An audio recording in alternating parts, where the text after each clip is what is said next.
Hey everyone, this is Kai Werner, and in this video I want to talk about SAP integration with Apache Kafka, a very relevant topic across all different industries. First of all, let's talk about what SAP is, because it's much more than just an ERP system. And even if you think about ERP, there could be the old ECC instance, which you typically run on-premise, or there is S4HANA, which you run more and more in the cloud, even if it is a private cloud. Besides that, there is many other solutions and add-ons that SAP provides. And there is completely independent products like SAP SuccessFactors. So in the beginning, you always need to define what SAP means to you before you even think about the integration. In this video, I mainly talk about ERP, so SAP ECC or S4HANA. And that's in the end what the most common topic for SAP integration means.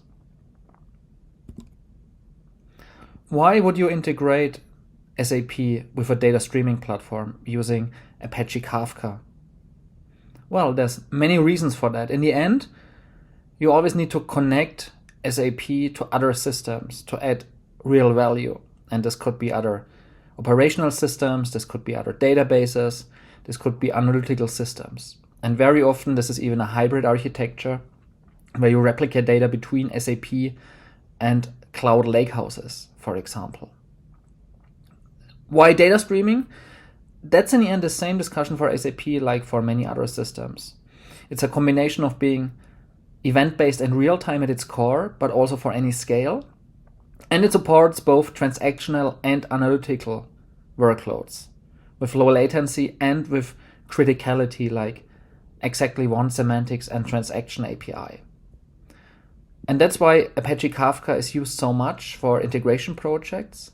And as that then, one of the key integration products I see, there's huge demand everywhere, is SAP integration with Apache Kafka and its ecosystem.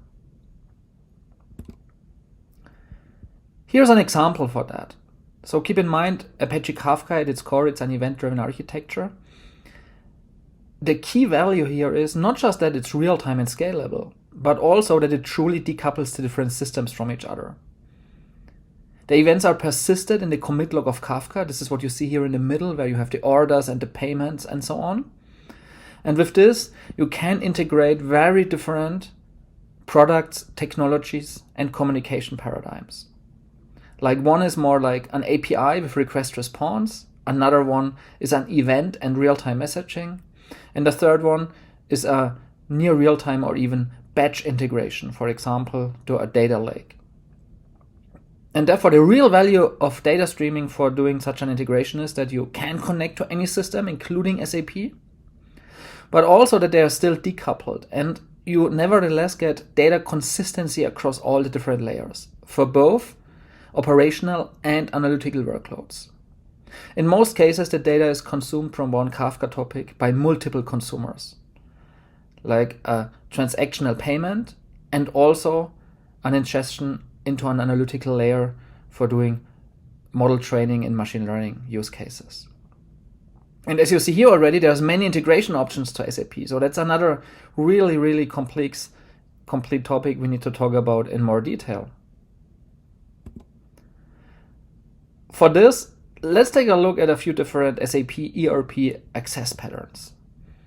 So SAP integration is always different. Every project team has different challenges and different interfaces.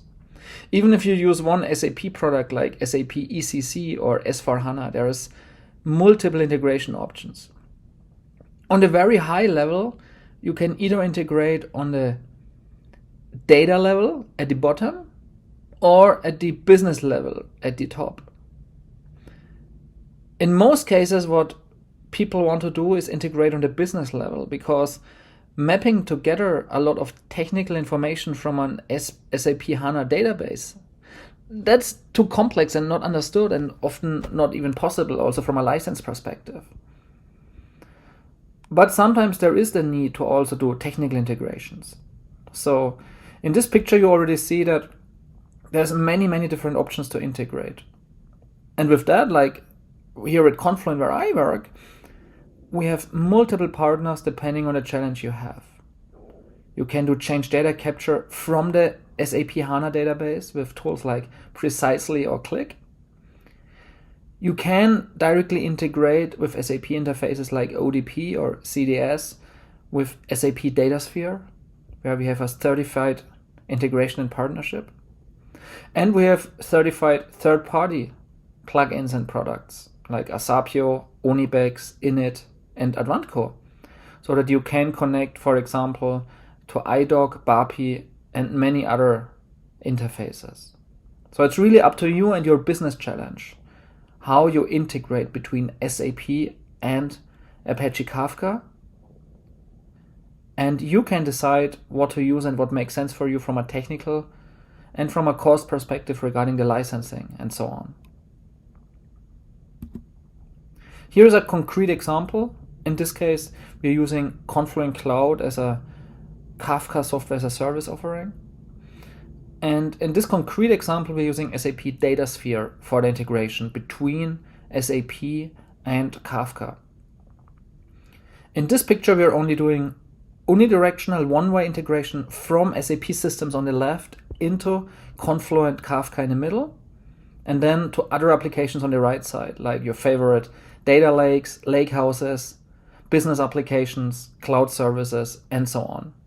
But obviously you can also do bidirectional integration and send data back from all these other systems into SAP the same way. The sweet spot of SAP DataSphere integration with Confluent is that it's a built out-of-the-box and certified integration in both directions. And with this, it makes it super easy. And it's actually the first time, as you see on the left side, where SAP can connect to all these different interfaces and technologies like S4HANA and also ECC interfaces like BAPI and iDoc with one product with SAP DataSphere.